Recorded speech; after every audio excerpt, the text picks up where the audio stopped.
winning over pay-per-view fans. We're talking about getting to that next level. Listen in. We got a lot to talk about. Please subscribe. Definitely, because, like I say, he's the boogeyman of the division. I beat him, I skyrocket.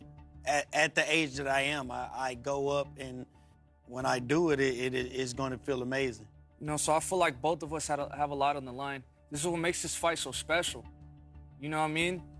He beats me, he becomes a superstar. I beat him, I become a superstar. So you know what I mean? With this, we have a lot riding on this fight. What does this fight add to your legacy? Do people give you the respect you feel you deserve for what you've done in this division? I don't think so. I don't think so. To this day, they think I haven't fought anybody, that my 2 world championships are against nobodies. I mean, I fought high-class opponents.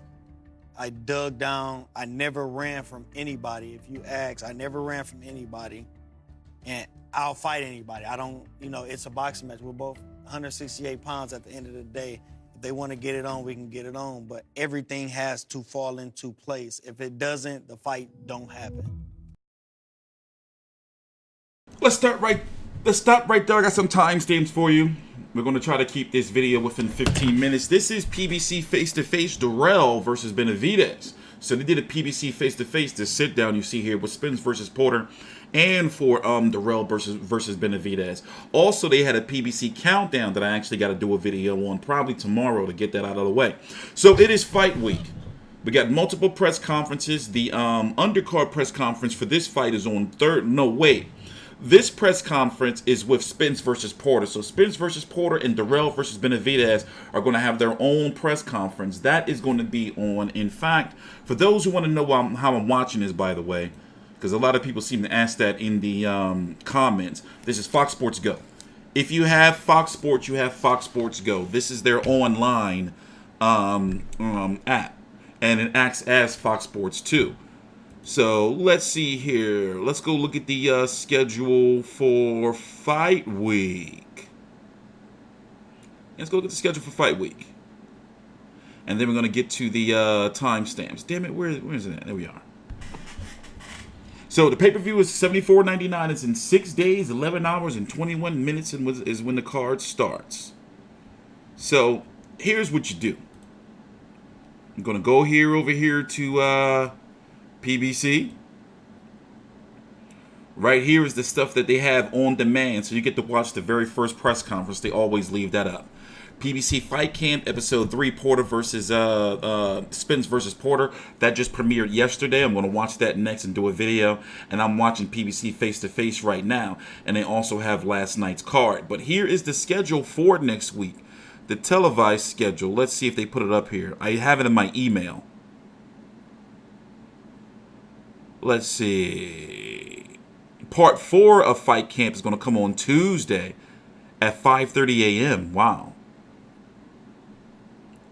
I'm looking for the to see what time the press conference is. Should be on Wednesday. Let's see. As you can see, this is the whole PBC schedule for the week. Here it is. So the press conference is going to be on. Did I miss it? Wednesday, live on Fox Sports at 7 p.m. Eastern. Wednesday, September the 25th at 7 p.m. Eastern is the Spence versus Porter press conference. We're going to be streaming that here. But right now, we have to get back to the episode. Please subscribe. I'm TstreeT Controversy. I'm going to rate this episode a 6 of 10. Let's start from the beginning and go from here. The battle for the WBC super middleweight belt. You know, it's my WBC belt. You know, I'm the rightful owner of the belt. What is fresh atop the throne? I'm the champion in the 168-pound division, and he got to come through me to get it, which is not going to happen. While the other is fighting to get back what was taken from him. I've learned a lot more life lessons now. I'm still 22 years old, so, you know, I've matured a lot through the past year. You know, we're just ready to go back in there, go to war, get the title back. But before Anthony Dirrell and David Benavidez go toe-to-toe. All right, here we go, step up. First they'll go face-to-face. Counting. 5, 4, 3, 2.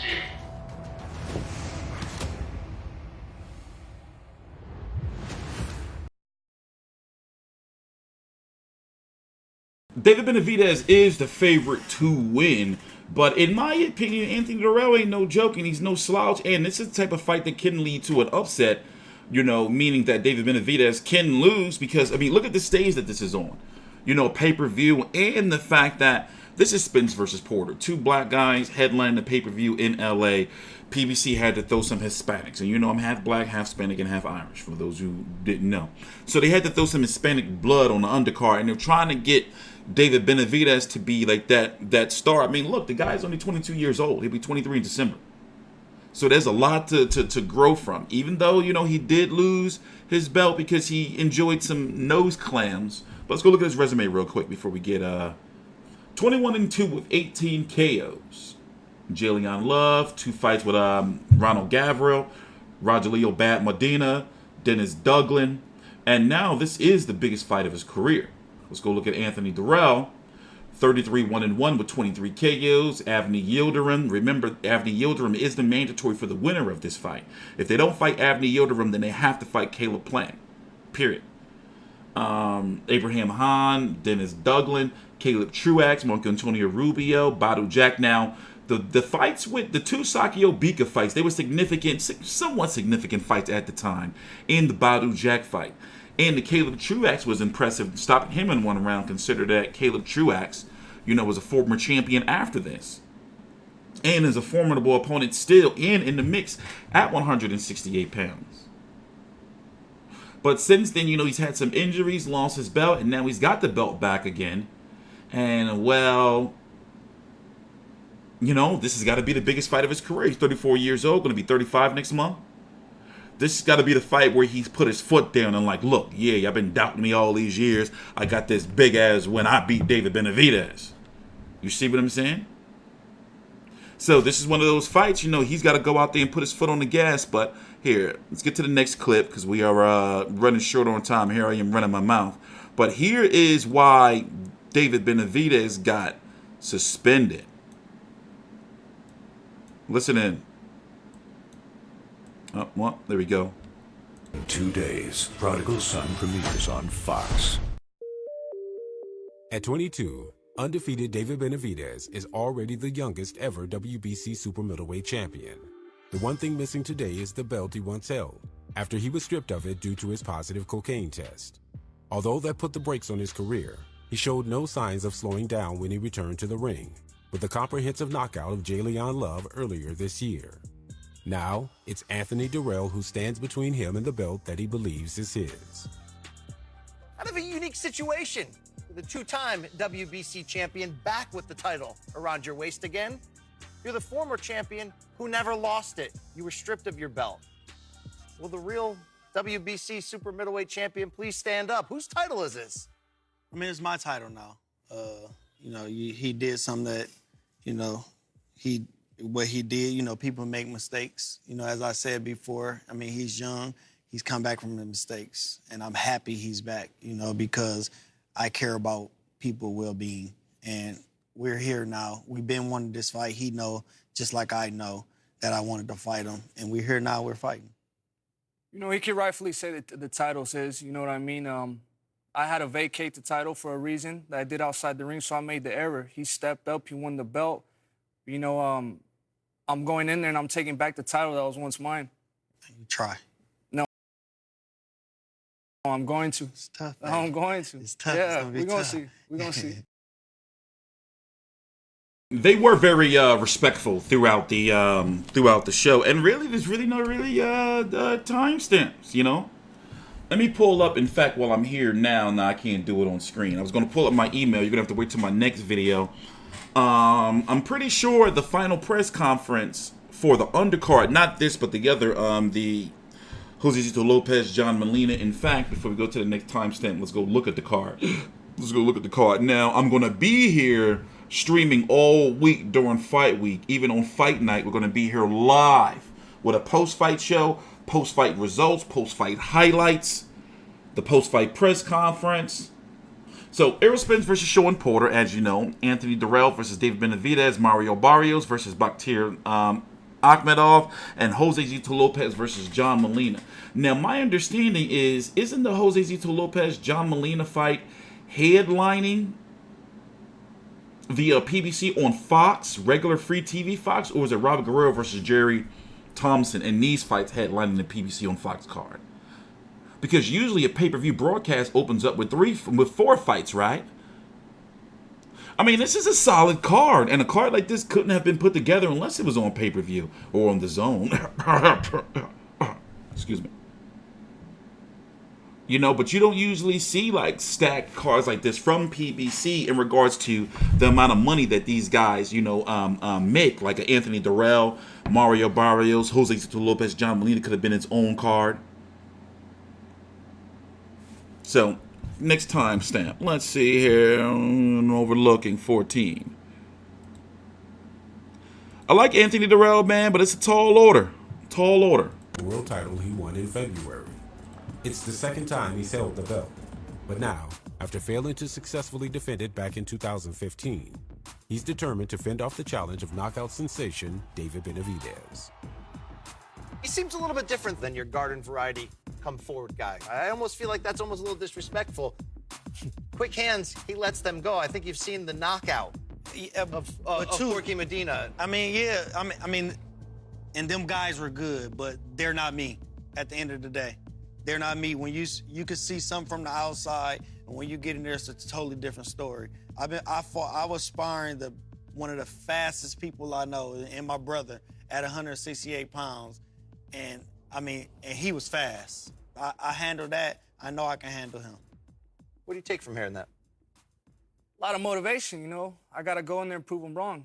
And then once I do what I said I'm going to do, then he's going to say, I respect this guy. He's going to be one of the best in the game of his generation. Ooh. Why have your opponents or critics overlooked you at times on your way up? Easy, man. They think I'm a little kid.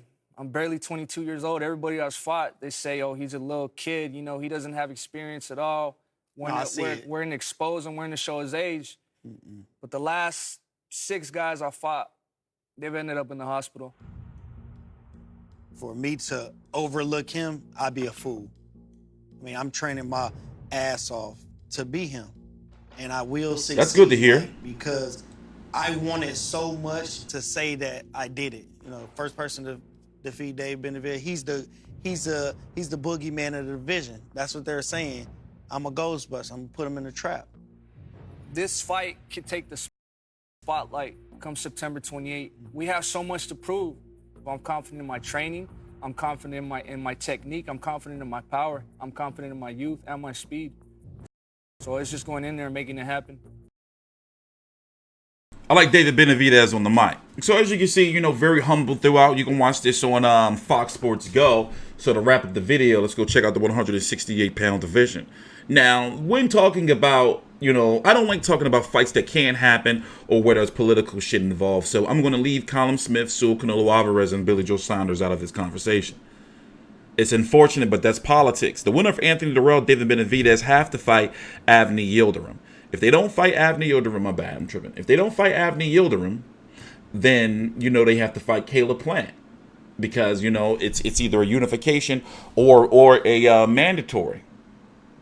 Now, who will Caleb Plant fight is going to be interesting because Caleb Truax is out with an Achilles injury, and Peter Quillen lost to Alfredo Angulo.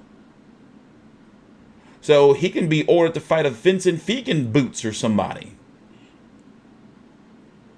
So you also have Chris Eubank Jr. who's in the mix. I would love to see Caleb Plant versus a Chris Eubank Jr. In regards to Billy Joe Saunders, he's over on the zone. He ain't leaving the zone. Callum Smith is signed back with Eddie Hearn. Looks like he's not leaving there. And Saul Canelo Alvarez is fighting Sergey Kovalev November the 2nd.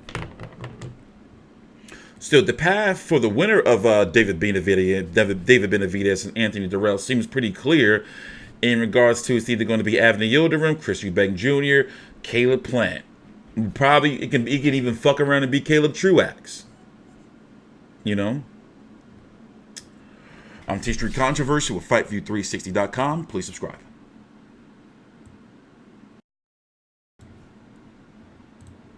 Being younger isn't everything. We just saw the Manny Pacquiao and Keith Thurman fight. Being younger isn't everything. It's experience at the end of the day. When you look at this challenge,